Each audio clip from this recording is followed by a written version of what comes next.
भैया नमस्कार। अगर हमारा चैनल पर आ गए लो तो हमारा चैनल कर लो सब्सक्राइब और वीडियो को कर लो शेयर। और आज हमें रक्षाबंधन 9 अगस्त 2025। आज हमें रक्षाबंधन और आज राखी बनवावे के त्यौहार है। और सब कोई आज अपना अपना बहन से राखी बनवाइले हुई। और हमनी संग अभी बानी सन प्रदेश में, तो हम सब घरे नहीं सन जा पाई, तो यही से हम सब खुद आपस में राखी किन के राखी देखलो बना गइल बा। किने गइल देखलो राखी बना गइल बा। और हम सब टीका भी लगा ले सन। आई जितना हम सब दोस्त बानी सन, हम सब कंपनी में काम करत सन, ये जी आपस में रक्षाबंधन हम सब खुद मनैनी है सन। काहे से घरे हम सब ना जा पानी है सन। हम सब 2 रुपया कमाए खातिर घर छोड़ के प्रदेश में आई सन। और सब कोई से ये कहें कि हमारा तरफ से हैप्पी रक्षाबंधन 9 अगस्त 2025। तार लोग के दिन शुभ होखे।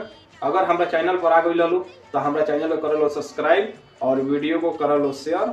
और कभी भी अपना यूट्यूब चैनल पर हम अश्लील वीडियो ना ले। देखा लो आज रक्षाबंधन है और देखा लो हर एक फोटो हम लगा रहा बनी रक्षाबंधन के अच्छा अच्छा शायरी के साथ। देखा लो वीडियो को देख के एंजॉय ला लो और अपना दोस्तों में हमारे वीडियो को शेयर जरूर कर लो। और कभी भी अपना यूट्यूब चैनल पर हम अश्लील वीडियो ना ले। वीडियो देखा लो और एंजॉय ला लो। और देखा लो आज रक्षाबंधन के दिन है और हमनी सन के आपस में ही राखी बांध के खुशबानी सन।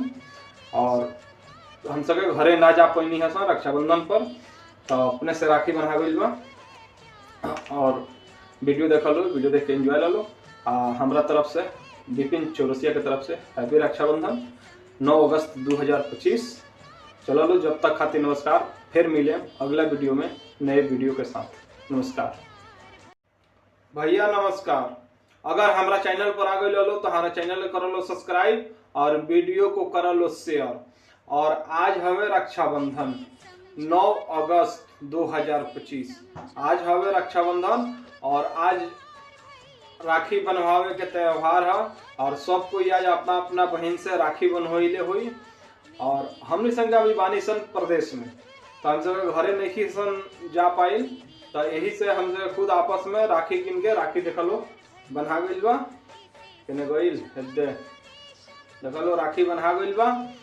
और हम सब टीका भी लगा ले सन। आई जितना हम सब दोस्त बानी सन, हम सब कंपनी में काम करत सन, ये जी आपस में रक्षाबंधन हम सब खुद मनैनी है सन। काहे से घरे हम सब ना जा पानी है सन। हम सब 2 रुपया कमाए खातिर घर छोड़ के प्रदेश में आई सन। और सब कोई से ये कहें कि हमारा तरफ से हैप्पी रक्षाबंधन 9 अगस्त 2025। तार लोग के दिन शुभ होखे।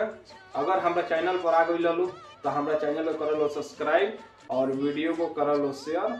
और कभी भी अपना यूट्यूब चैनल पर हम अश्लील वीडियो ना ले। देखा लो आज रक्षाबंधन है और देखा लो हर एक फोटो हम लगा रहा बनी रक्षाबंधन के अच्छा अच्छा शायरी के साथ। देखा लो वीडियो को देख के एंजॉय ला लो और अपना दोस्तों में हमारे वीडियो को शेयर जरूर कर लो।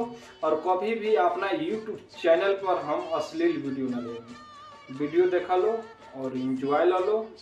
और देखा लो आज रक्षाबंधन के दिन है और हमनी सन के आपस में ही राखी बांध के खुशबानी सन। और हम सब घरे ना जा पैनी है सन रक्षाबंधन पर, तो अपने से राखी बना गइल बा। और वीडियो देखा लो, वीडियो देख के एंजॉय ला लो। हमारा तरफ से विपिन चौरसिया की तरफ से हैप्पी रक्षाबंधन 9 अगस्त 2025। चलो लो जब तक खातिर नमस्कार। फिर मिले अगला वीडियो में नए वीडियो के साथ। नमस्कार।